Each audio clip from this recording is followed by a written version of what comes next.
And I'm just going to hand over to you now then, Nick. That's great. Thanks very much, Andy. I don't know all of you, I don't think, so just a little bit of background. I'm based in Exeter, hence my great interest in developing the next stage way of being in the southwest of England. And it's great to see Jane on with us today because she was a little bit of the end of that journey. So she'll probably expand a little bit more on the Bristol side of things as we go on through. So basically, what happened was that I started up a network here in the southwest of England around next stage organisations, and over a couple of years, that went from an idea that I had through to someone else taking it on and it now having global reach. So my intention over the next half an hour or so is to share with you my journey and then leave time towards the end for a bit of dialogue about anything you might want to pick up on as we do that. And I've got a pertinent question, I think, that I'll pick up on as I come through. I can't keep an eye on the chat as well. I'm not that sort of dexterous. So Andy, if you can do that one for me, I'll be very, very grateful. I'll do that.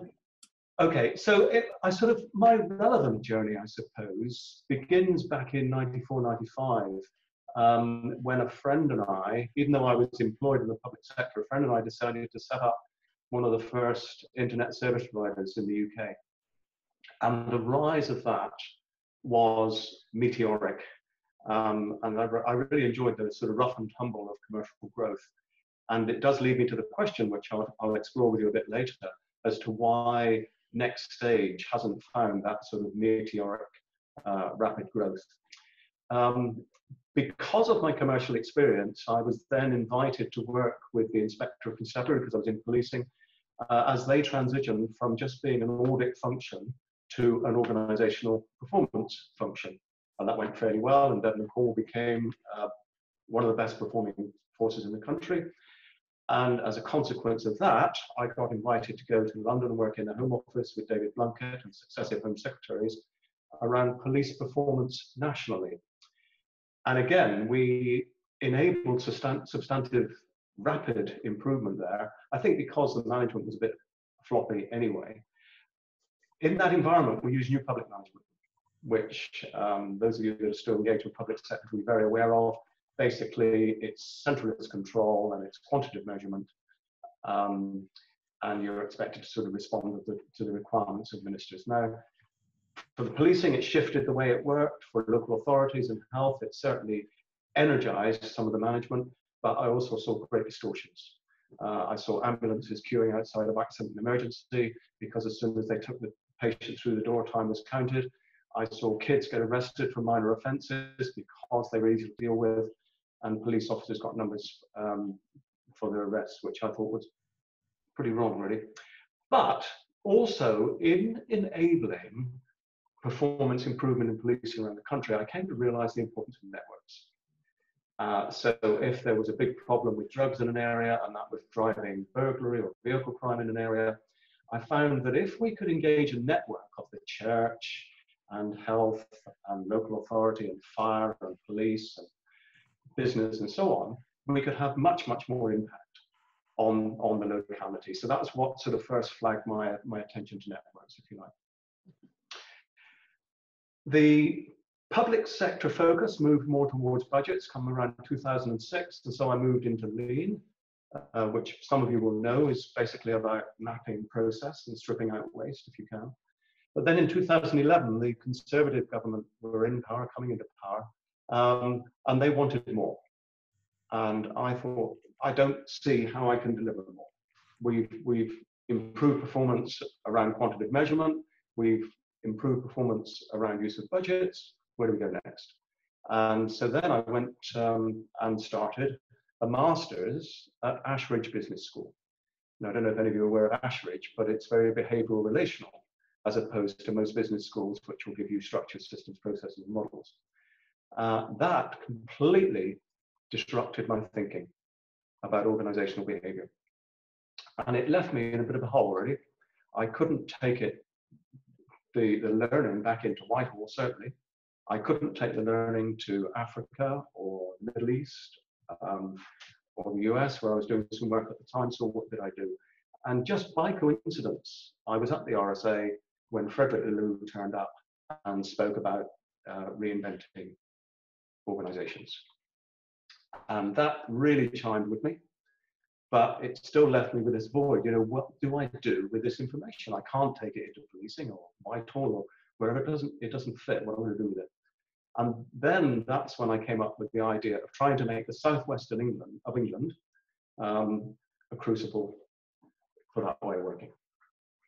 And I sort of chewed that idea over, got together with a few other people, and we decided the best way to do it would be to run a series of workshops around what it was like to be a next stage organization and how people might be able to engage with that. So we did that, and I'll go through the content of those workshops in a little while.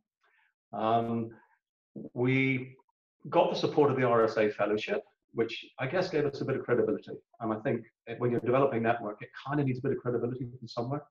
And the RSA gave us that. We ran 4 workshops in localities across the region, Truro, Plymouth, Exeter, Taunton, and Barnstable. I was reluctant to go into Bristol. And the reason I was reluctant to go into Bristol is if the sort of government considers Bristol to be the southwest, and they don't consider anywhere beyond that, which I found frustrating. But what I found was that people in Bristol found out about our workshops and liked the idea, and so there was this huge pull to go into Bristol. So eventually, having finished all the others, we decided to go to Bristol.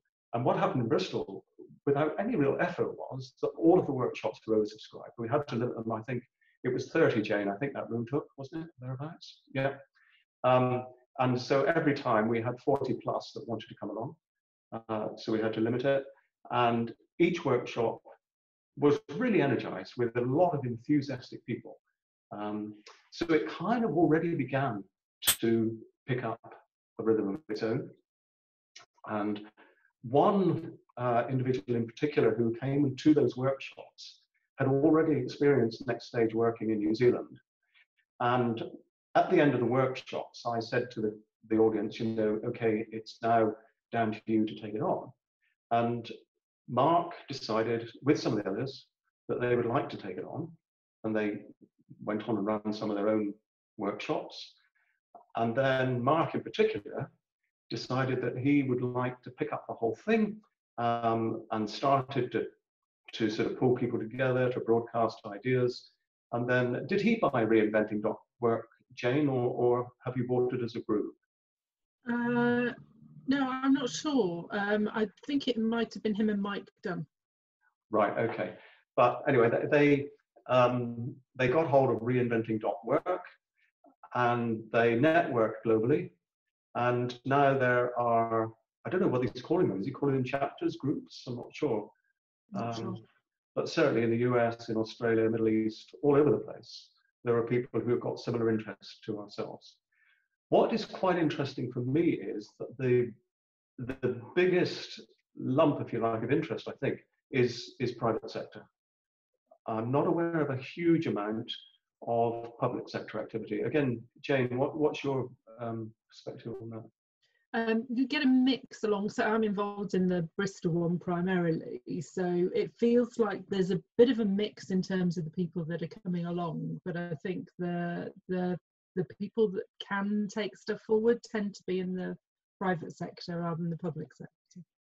Yeah, which is quite interesting, I think, Andy, in the context of what we primarily try to do within Next Stage Radicals, which is, you know, quite a lot of public sector stuff. So the attendance that we got at all of the various workshops were incredibly diverse. I mean, we had companies there, but we had charities, social enterprises, local authorities, Ofsted, the NHS Success Programme, Care Quality Commission, students, a whole range of really interesting and engaged people. So I think what is interesting, sort of in the beginning, everybody has enthusiasm. I think it's as we go through the process that people begin to think about how will this work for us, and the challenges begin to emerge. Okay, so what I'll try to do now is share my screen with you.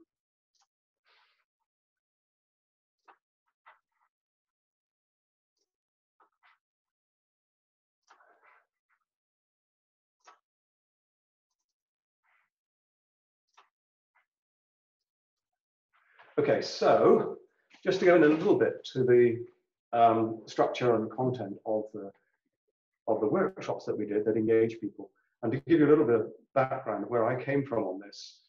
During my masters, I got quite interested in George Herbert Mead, who back in the 30s said that my gesture has no meaning until it gets your response.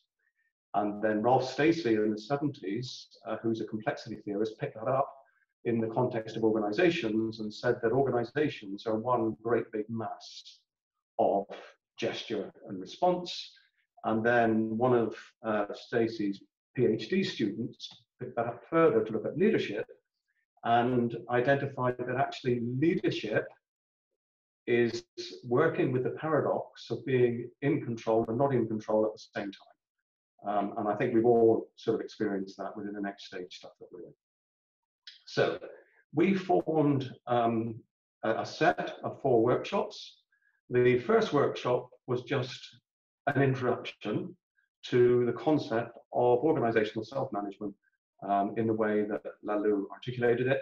And in very simplistic terms, we got everybody present to look at how work was now and put up post-its and generally discuss that, and then look at how they would like work to be in the future and put up post-its, and then just to really explore the gap in between, how might you begin to travel the journey between the two. And then towards the end of the first workshop, we'd introduce what you've got on the screen at the moment. The first part is, I don't know if you're familiar with Aloud's breakthroughs, but forgive me, and I'll just quickly trot through them. So Aloud talks about wholeness, where people who are who they are when they come to work, just as they are when they're at home out with their friends and so on.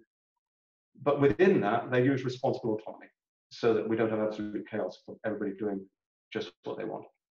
He talks about evolutionary purpose, and that's about everybody understanding what the organization exists to do and having the autonomy to take it forward. So if you think of your fingers, if you like, being a whole group of people working at the start, working at the leading edge of your organization, they're constantly in contact with the market, with the client base, and so on. And so if they've all got the autonomy in line with the organizational purpose to be constantly making the changes that they see are necessary, that then takes the organization forward. It's dynamic, but the other benefit is that you've got a lot of little tiny sort of evolutionary changes instead of one great big strategic change, which really disrupts the organization if it falls over completely. And then we looked at self-management, and this is always the challenging one. And in fact, now I've moved away from using the words self-management because I think people do find it a bit threatening, and I tend to use the question of working a bit more towards organizational autonomy and everybody having autonomy in what they do. So that really is the sort of the 4 workshops we did with everybody. And as a consequence of that, we had 200 organizations through the door, and some of those either were already on the way to being next stage or began the journey as a result of attending the workshops. And I'll pick up a couple of those with you shortly. But first of all, just let me go on. What I want you to have in mind as we go through now is thinking back to my original piece with Zynet and how that absolutely took off. The question sits with me: why has next stage way of organizational being not found traction in the way that the internet did? Okay, so let me then introduce you to Carpenter Oak. Carpenter Oak are an organization that make great big oak beams for houses. They've been going for some time. The interesting thing about them is during the financial crisis in 2008, they cut back on their hours so that everybody could keep working and nobody had to be laid off. And I can't help but wonder if that's now contributed to the sort of wholeness that exists there now.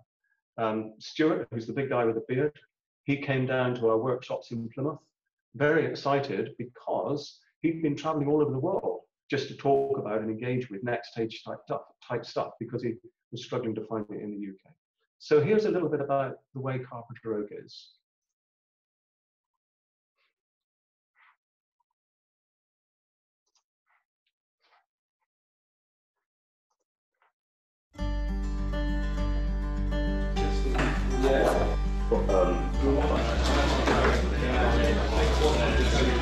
So, what's kept me in Carpenter Oak for 15 years? I think it's just being allowed to be involved and allowed to be able to voice your opinion and have your input taken seriously and be allowed to make a difference and be effective. You know, without having to have a desk and you know, a special place to park, or you know, it's very much people mingle, basically. Everybody mingles, so everyone's opinion is allowed to get to any pair of ears.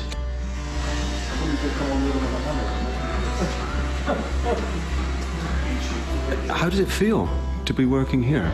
Because to me, as an outsider coming in, it feels different. But what's it like for you guys? Everybody gets to make decisions versus a traditional company where there's a strict hierarchy and only a few people actually get to direct where it goes. We don't have actually a tier of middle management. So each department is its own, in effect, self-managing team. So it's true what Moon is saying about the carpentry teams. They literally self-manage. They don't have anyone particularly in charge of. They decide how they organise themselves, how they do their work. They've got complete freedom to manage themselves. They don't need anyone going around with either a stick or a carrot to get them to do good work. They're trusted, and of their own volition, they do great work. Everyone kind of has a voice here and an equal input as well.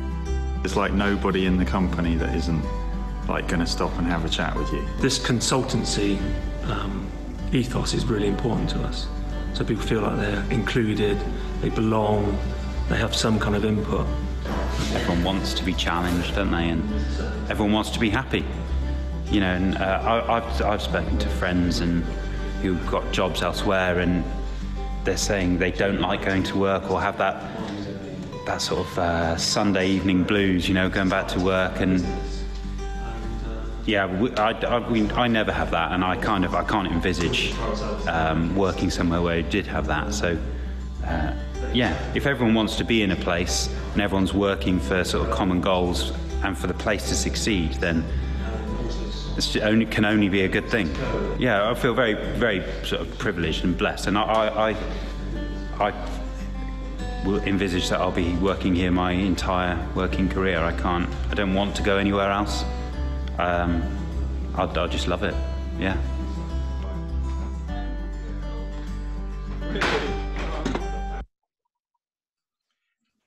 Nick, apologies for jumping in. We all got the audio there, but I think this video didn't share with everyone. Oh man, no, really? So I think it's because you've maybe shared your PowerPoint screen rather than just sharing whatever screen's presenting. Ah, right, okay. Sorry about that. So I don't know how it affected others, but personally the audio was enough for me, but maybe if there's a second video we could switch to video as well. Does that work for everyone? Did anybody else get the video? No, but the audio was very good. The audio was acceptable. What a shame, it's a really nice video. Okay, that's a real pity. Right, so I've got to make sure that I've got. That's interesting because I saw the whole video, Andy. I think sometimes you can share your screen in two different ways. You can share it as a specific window, or you can share whatever it is that you're viewing. So what you might want to do, Nick, is if you come off screen share for a second and then go back in.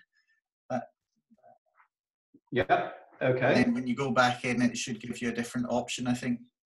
Okay, all right. So from that video, any sort of comments or questions?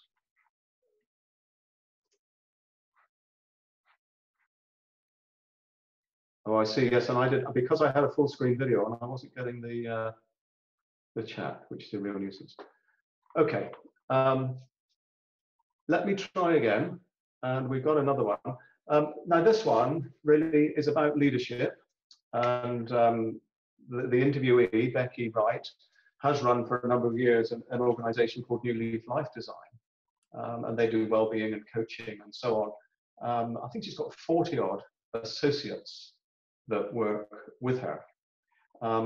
And she's really interesting because she heard that I was doing the workshops, and she came to me and said, Nick, I want to do this stuff. How do I do it?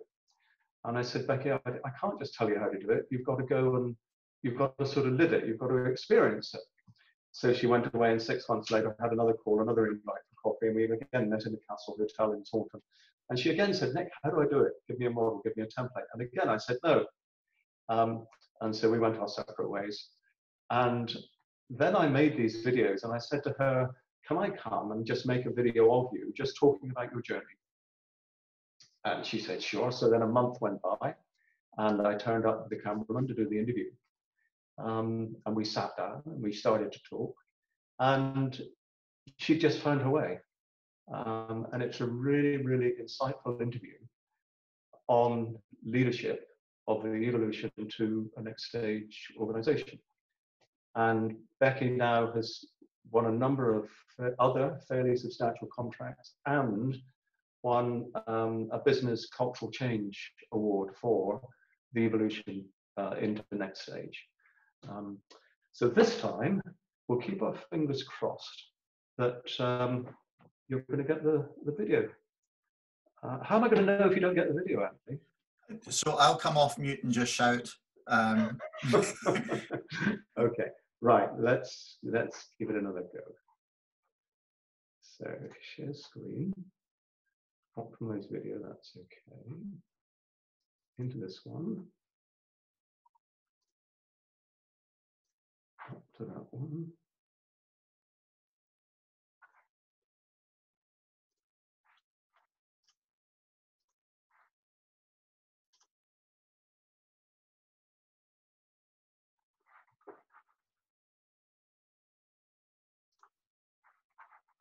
Have we got a picture, Andy? No, we don't, Nick. No. Okay, well, I think then we'd probably, damn, how do we overcome this? Can you come off screen share and go? Yeah, actually, there is another way. Hang on, I have it elsewhere. Yeah.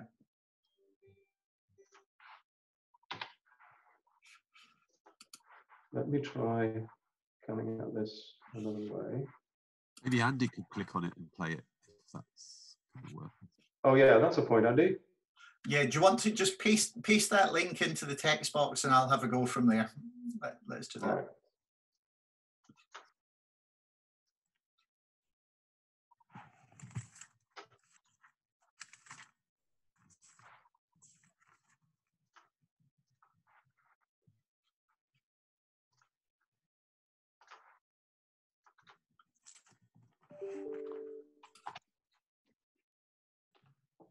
Right, give it a go. Okay. So bear with me 1 second, folks, and I'll attempt to do this.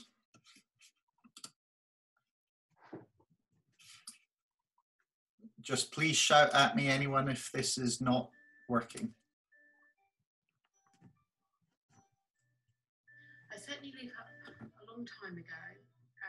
My purpose was I wanted to develop something which helped people flourish. It's like I'm one of those. We're not. It's jumping all over the place, Andy. No, you could you see people and you think that could grow, or I could kind of see that potential. And I found counselling often in its rigidity in terms of how it works. Shall I just do it on audio, Andy? Sorry, folks, is that not working either? No, it's jumping all over the place. I think what we might have to do is just run it on audio. Okay. Sorry about that. So let me just run it on audio.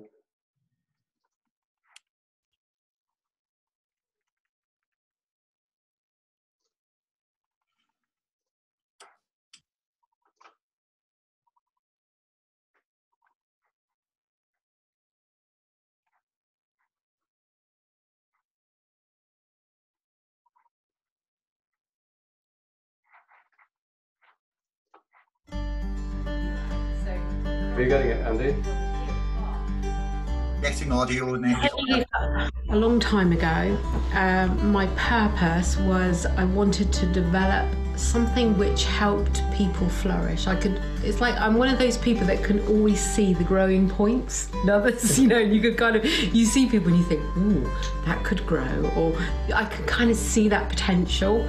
And I found counselling often in its rigidity in terms of how it works, kind of wasn't enough for me. I could see its purpose and, you know, trained as a psychotherapist, so a great believer in it. But when I set up New Leaf, I wanted to see where that new growing point was. Where was the new leaf in any situation? How could we move into something different? So, if you like, studying the world of coaching, studying the world of counselling, bringing those worlds together, I could see a way in which I could perhaps help people grow, help businesses grow, help them start something new. What I don't feel I've had the time or the chance to go is to really stand back and look at the structure of the organisation and say, do you know what, we're busy now, we're very busy, you know, in lots of other people's eyes and my own as well, you know, we're quite successful as a company. I've never had the time to really step back and go, how could we restructure this? How could we make it work? It isn't me anymore. There's lots of us involved in New Leaf, you know, and because of that, it's not my vision. It needs to be a collective vision and not something which I put up on a website and go, come on guys, I want you all to sign up to this, like some sort of mission statement. It's got to be a process of emergence. So when you spoke, I could see a way in which we could emerge, if that makes sense. Yes. I could see that all I needed to do was to let go of the hierarchy that I'd self-created and think about how I might be able to do that differently. I've been inspired by the other people that I've been introduced to who are going through this. That's really helped me in a way of thinking, gosh, if they can do it and they're like further ahead. I think what I've struggled with is there's no template. In a Becky Wright way, I look at a template, decide what I can do to shift it or change it, and then look at how it might work in the business. I've had no template. And what you guys have done as coordinators, as crucible owners, is that you've been very like, well, why don't you just have a conversation, Becky? Why don't you just see what happens? Why don't you? So what you've asked me to do is to trust the process. So for me, in reinventing organisations, there isn't a structure, there's a process. So rather than trying to control everything and know exactly where we're going to be in 5 years, which is the normal way of the business model, you know, and knowing exactly what everything costs us and knowing, which is where I've come from with my business head, I need to mix that in the crucible with be more fluid, Becky. I'm still leading because for a while I felt like I wasn't able to. I went through a stage where I felt, no, emergence is very, very different. There's no leaders, there's no hierarchy. But now I see that's actually not true. There has to be a sense of leading. And of course, when I free myself up from this pointless paperwork process, I have more time to do that. I've got much more time to do some of the interesting stuff that when you talk to other leaders, they say, I haven't got time to do that, Becky. How can you have a day in an action learning set? You know, how do you find the time? I work really hard to find the time. It doesn't just happen. But I've had to look at all those systems and let go. You know, and I've got to think about the bigger picture. And I don't mean bigger picture as in we need to make more money, we need to, no, I have to think, what am I actually doing in this world? You know, how can I make it a better place? Not in a fluffy, unicorned way, but how can I seriously make a difference to the community and the business world? How can I become part of that conduit for making change happen? And of course I can, if I'm in an organisation that mirrors that. I can't if I'm in an organisation where I have to okay everything and not trust that other people can do more of that work. I want to create, now this is exciting, Nick, I think more and more, right, I create spaces where other things grow. The more I get myself out of the way, the more I can see that I actually create the ground more for other businesses to do the same.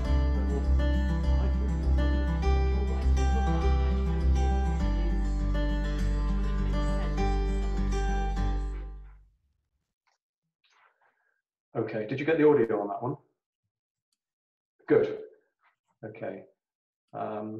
So Becky, I just find her completely,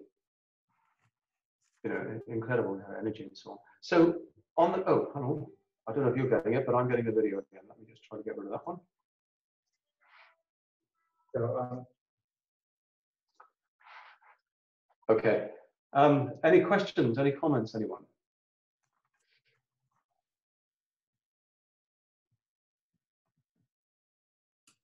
Nick, I have a question. It's Matthew. It might be about both of them, or maybe it's more general. But you talked about the three sort of main characteristics that Aloud talks about. Bringing your whole self to work, evolutionary purpose, self-management. But different organisations that try to go down this path, they're often like ahead on one or the other, or they're very weak on one. Does that, I mean, A, is that true? Because I think that's something I've seen. But B, does it really matter? Do you need one to lead, or do you need them all close together? Or, does it matter if no one's really bringing their whole selves to work, but they are self-managed? Yeah, okay. Well, in my experience, it's important for organizations to find their own way. Mm-hmm. So to come in, and so that's the way I promote the whole thing, really, is come to the introduction workshop and see if you like the idea. If you like the idea, come to the follow-up workshops with us to get an understanding of the foundation. And if you like the foundation, then go off and find your own way. And in doing that, I'd recommend that you go and look particularly at corporate rebels and find an organization that sort of echoes yours, or a leader there that echoes you, and see what you can learn from them. And then if you want, invite us back in to work with you. But the message is really to find your own way. So yes, Matthew, absolutely. I mean, certainly at Carpenter Oak, there's a truckload of wholeness there, really. And it was like a thick cream of wholeness, if you like. And that wasn't lovey-dovey, just being in the canteen with a big old knackered kettle teapot, and their just willingness to be with one another, to work with one another, and to deliver this amazing product was clearly there.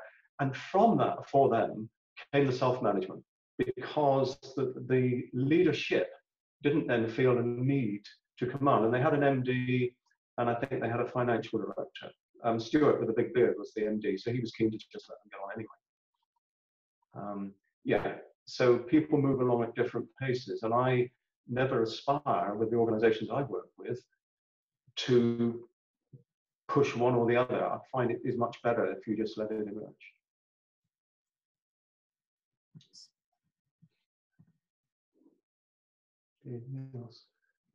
Okay, so what has happened beyond the workshop? So we finished the workshops, I think, Bristol, or at least 12 months ago, Jane, wasn't it?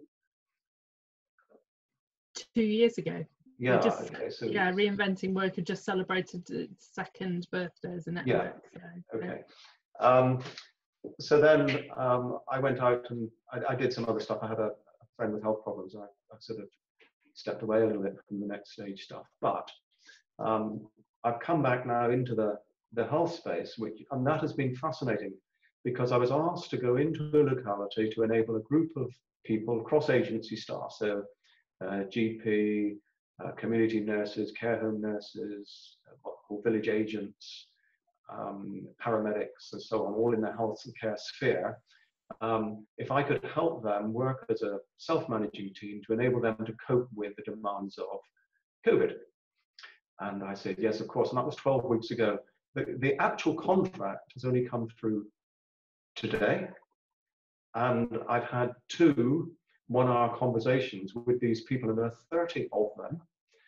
But what has happened is I've been in dialogue with the GP who had the idea. And the stories he's been telling me is about how those 30 people have evolved into effectively a self-managing team. And my job now is to enable the momentum to be held as the sort of pressures of the outside organisation begin to come back in, as the COVID focus begins to soften. But I find that quite interesting in that effectively public sector has found its own way into the space. So I've had dialogue with policing who would love the idea of less leadership, less management, but don't have the confidence to step into that space. So to go back then to my original question, why do you think it is that when we started the internet in '95, it was just meteoric? It really was. The load was phenomenal. We got masses of people in, and we grew up into, in 5 years, became a PLC. And then we burnt $5 million, and then we went for another 5 million, and we couldn't get it because the bubble burst. But nevertheless, it grew like crazy. Now, for me, next stage, the principles of next stage are as important to business as the internet was. And yet, for me at least, we're not finding the traction. And I just wondered if any of you have a view on that. Shall I start? Go on. We've got a little list, but I'll just do one. I don't think anybody feels like they're missing out yet. I think with the internet, there was a sense that if you didn't have it, you were missing out on something. That, like you said, the popularity of it escalated, and we heard about it, and it was something that you needed to be to be part of the future.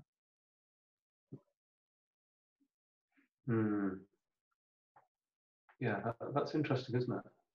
I don't really know how good the knowledge was back in '95, but maybe there was more knowledge in the field. Interesting point, Jim. Matthew, I think I saw you looking to come in there. I was wondering if there's something about, market dominance and being the first to market with something new, but I suppose the real market dominance and Amazon is only actually very recent, so it wasn't even relevant in '95-6. So I've had second thoughts that's to do with that. I don't know. I mean, it doesn't save costs. Does next stage organisation immediately cut out all kinds of costs of facilities and so on, in the way, you don't need shops if you're Amazon, but if you're a next stage organisation, it doesn't instantly, make those kind of savings. I suppose that's another aspect. Interesting point, Matthew. I still remember, I can visualise now, sitting around the board table, 7 board members, 3 voted to go into shopping online, 3 voted against, and the chair had the vote, and she decided not to go in. So this was in '95. There we go. That's nice. Suzanne, you wanted to... Hi. Hello. I was wondering if there's something about your identity and it's kind of letting go of who you are in the workplace, and the structures that we have in our workplace maybe feels a bit too radical and dangerous. The security and the bureaucracy, the rules, the hierarchy, and predictability. So it's kind of, even though actually the idea of a next stage radical organisation is what a lot of people would be really interested in, but sometimes it's better the devil you know. Okay, how do we change that story then?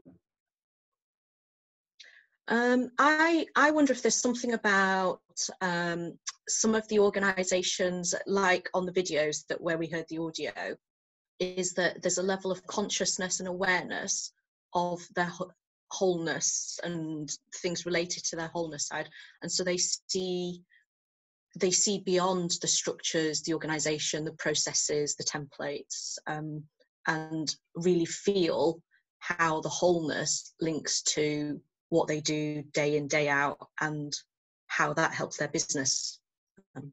So that was what I heard in the videos. So tell me then, as a sort of a layperson listening to those in the first instance, do they bring you in? Do they make you want to hear more of the story? Yeah, and for me, they sounded like a lot of things that they talked about in the 2 videos are things that some places of employment would claim to already have in place, you know, to be like value driven and to really that their employers have an equal say as to what goes on, and there's, you know, a lack of a hierarchy and not to be constrained by structures and processes. But the reality is that isn't what a lot of workplaces are like. So yeah, I think they sound really appealing, but doing it is a different matter. Yeah. Okay. Joanne, did you want to come in just now? Yes, thanks. I'm just trying to get somewhere not too noisy. I think for me, the thing that jumps out, and I don't know a whole lot about Next Stage, I'm completely new to this, but if we think organisations are the sum of people, the internet, it's a technology that is implemented, whereas the Next Stage, it's all about how people react and relate to each other. It speaks into people's value bases and things. So I think it's so much harder because it's about people changing something deeper than just what they're using and how they're using it. I don't know if that's completely off beam or not, but that was just what spoke to me. So it's much deeper, isn't it? That's interesting. I'd put it sort of across both of Suzanne's input and Joanne's. I'd also thought there are fundamental assumptions that people hold that are underpinning the way that we do things now. So that people have a vested interest in that, and it's very personal. And from Shine's model of organisational culture as well, that idea of the multi-layers, you know, it's that stuff that's sat under there that people don't quite realise is there sometimes, that's holding back the opportunities to progress and make things different and better. Okay, Andy? Yeah, I had a related thought, which was that it seems to me that when the internet was first starting, unless you were quite prescient and insightful, which some people were, it was viewed largely as a tool, not a paradigm shift. So that made it perhaps easier for it to get some traction. It's only in retrospect that the world realizes it was a paradigm shift. So I think there's something there. Two other thoughts occurred to me though, just listening. One's deeply cynical, but I don't think necessarily completely wrong, was that in a sense, the internet to the kind of classic capitalist sort of business mindset looked like a great opportunity to disinvest in people. And Next Stage looks like quite a burdensome requirement to invest in people. And I think that's just, you know, it's sort of the opposite of what the traditional capitalist mindset wants to hear, which I think is a deep challenge. And the other thought that occurred to me, I don't know where this takes us, but in a previous job that I had, the guy who ran the place used to always say, stop talking about features and philosophy. What people buy is sex and chocolate. So start with the sex and chocolate and then tell them how this thing delivers the sex and chocolate. And I thought the videos actually were really compelling for me from that it felt like they did a great job of selling the sex and chocolate and therefore opened up the conversation around, all right, so how did they do that? So interesting. A jumble of thoughts. Yeah, no, interesting thought. Saskia, any observations? I just think there's something about it's quite easy, like these days it's so easy to go out and buy an iPhone or something, or it's so easy to get on the internet, whereas Next Stage stuff, you know, lots of people don't even know it exists, and if they do know it exists, it feels like it might be quite hard. I think for some of the reasons that like Suzanne was talking about, the kind of that challenge to your identity, that feels much harder than just going out and buying an iPhone. I don't know. Interesting. You know, I think maybe there's something around us being patient with it, because in the early years of the internet, you know,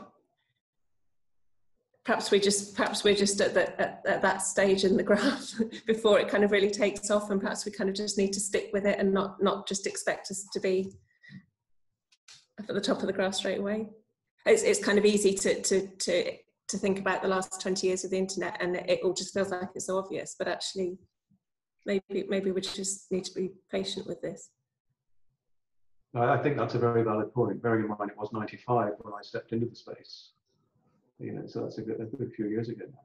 So, Mark or Wes, I can't see you. Did you want to say anything?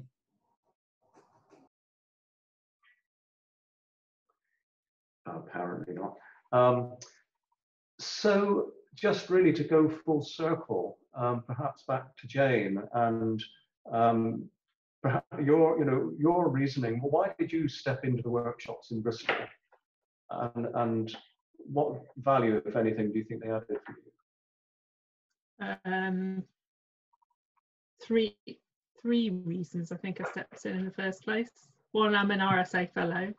B, it was my topic. It's what I'm passionate about, and 3, I wanted to support you, Nick, and to spread the word, really. So I think you were able to bring together a real interesting mix of people from different walks of life, and we had some people who were it was the same people that came week after week, and then there were other people that kind of dropped in and out. So it was interesting. The people that then went on to take it forward really felt that there was scope to make change. Mark was in an organisation that was already going through change, as were a lot of the people that that kind of came in with him, because they were all from one organisation at that point. So they were already making change, and Mike and Gaia, who were the other two people that then set up the network afterwards, were in an organisation that was small enough, they felt, to be able to influence the change so that they were passionate about. So yeah, I think that you talk to any employee and they can see the sense of this. You talk to a lot of leaders and they go, oh, don't you think I've got enough to worry about without making my organisation this amazing place? So yeah, that's the challenge, I think, isn't it? It's finding those leaders who are ready to lead the next stage organisation without their ego getting in the way. And would the Becky dialogue attract leaders, do you think? Yeah, I think so. I think any people say they're after case studies, don't they? They're after looking at what the reality is like in organisations and what that means for the leaders of the organisations. But they ask for more case studies and more data, but I think in a way it's just kind of putting it off. The leaders who go ahead and do something are probably people like Becky, people like Kevin Snowball at We Care Home Improvements in Bristol, who just went, Kevin said to me, I cannot continue to lead in the way that I have been doing. I cannot continue to lead in the way that people have expected me to. I feel in my heart that this is the right thing to do.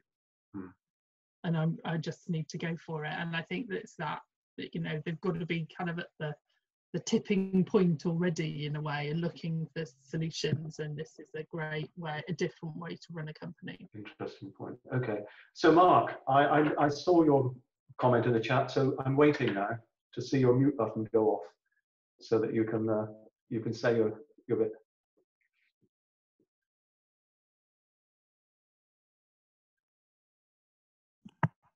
Found it.